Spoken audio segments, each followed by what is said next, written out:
ናሆም ከእሌኒ መራቅ አለበት። እሌኒና ናሆም አንድ ላይ ከሆኑ ምህሩ የሚሰማትን ስሜት ራሱ ለሱ ገልጻ መናገር አትችልም።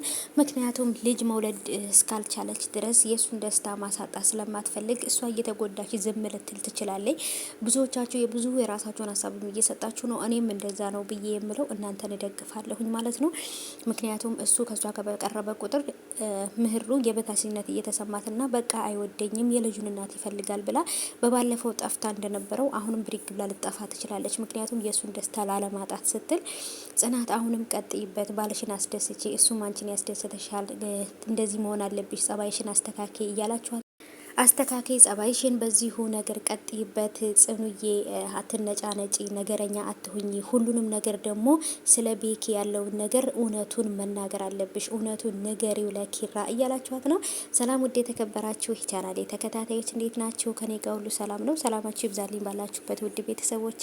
ለዚህ ቻናል አዲስ ከሆናችሁ ሰብስክራይብ አድርጋችሁ ቤተሰብ ሆነው ነባሮች ዌልካም እንኳን በሰላም መጣችሁ ብያለሁ ውዶቼ። ተወዳጁን የጽናትን ድራማ ይዤላችሁ መጥቻለሁ ውድ ቤተሰቦቼ። የምወዳችሁ ማከብራችሁ ቪዲዮውን ላይክ አድርጉልኝ ማለት ነው ውዶቼ። ምክንያቱም ቻናሉ ለምን እንደሆነ አላውቅም ብዙም እይታ እያገኘ አይደለም። ስለዚህ ማለት ነው ውዶቼ ቪዲዮውን ላይክ በማድረግ ተባበሩኝ የምወዳችሁ ቤተሰቦቼ እና ባይቦቼ። እንግዲህ በተለይ ሰኒና ጆከር ያሉበት ሁኔታ ትንሽ ነገሮችን ከባድ እያደረጋቸው ነው። ምክንያቱም ሰኒ በጣም ስሜታዊ ሆና ይችን ልጅ የሆነ ነገር አድርጋት በመሀል እንግዲህ ጆከር ስራውን እንዳያጣ ፈርቻለሁ። ቅዱሴ ደግሞ ግን ራኬብን ሳያፈቅራት የቀረ አይመስለኝም። አስተያየቱ፣ አጠያየቁ፣ ሁሉም ነገር ልክ እንደ አፍቃሪ ሆኖብኛል እና እሱም ደግሞ እሷን ለመቅረብ እየሞከሩ ይመስለኛል። ግን ራኬብ ካሳለፈችው ነገር አንጻር ሟች ባሏን እያሰበች ያለሱ ልቤ ዝግ ነው እያለች ምን እያለች በቃ ራሷን ከብዙ ነገሮችን አረጋለች። መውለድ በነበረባት ሰዓት ወይንም ማሳደግ በነበረበት ሰዓት ላይ ሁሉ ነገር ጊዜው እያለፈባት ነው ብዬ ነው የማስበው እና ስለዚህ ራኬብ አስባበት ከቅዱሴ ጋር ሁና ቅዱስ ጋራ ህይወቷን መቀጠል ትችላለች። ቅዱሴ የእውነት ነው የምላችሁ ምርጥ ባል ነው የሚሆነው። መልካም ልጅ ነው፣ አስተዋይ ነው። ስለዚህ ራኬብና ቅዱስ ተጋቡ በቃ። ሁለቱም የተጎዱ ስለሆኑ እርስ በርስ ይተካከማሉ። በቃ አንዱ ለአንዱ ዶክተር ይሆነዋል ማለት ነው። ሰምታችኋል? የልብ ዶክተር እና ወዶች ማለት ነው። እንግዲህ በተለይ እዛ ጋር ወይ እውነት ለመናገር ማለት ነው ኪያ ተሰቃየች። በቃ ኪያ ከዚህ በኋላ መከራዋ ስቃዩ በዛባት።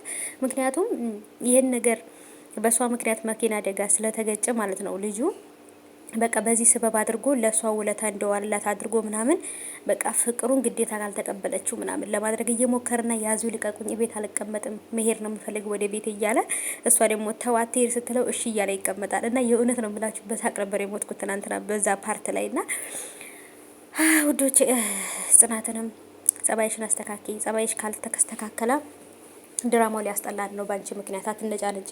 ስለ ቤካም ያለውን ነገር ሁሉን ነገር ስለ ቤኪ ትናገር።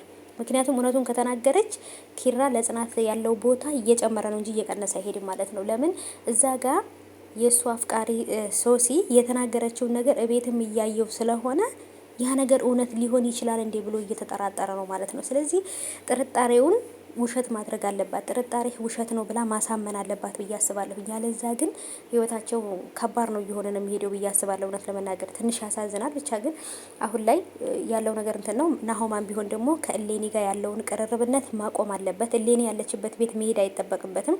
እሌኒን ልጅቷን ይዛ እንድትመጣ አነጋግሯት ምርመራው ተደርጎ ዲኤንኤኑ ከተረጋገጠ በኋላ ልጁን እያገዘ ልጁን እያሳደገ ከምህሩ ጋር አሪፍ ላይፉን ማሳለፍ አለበት ብዬ ነው የማስበው። ያለዛ ግን ህይወት ለሱ በጣም ከባድ ነው የምትሆነው ማለት ነው ውዶቼ።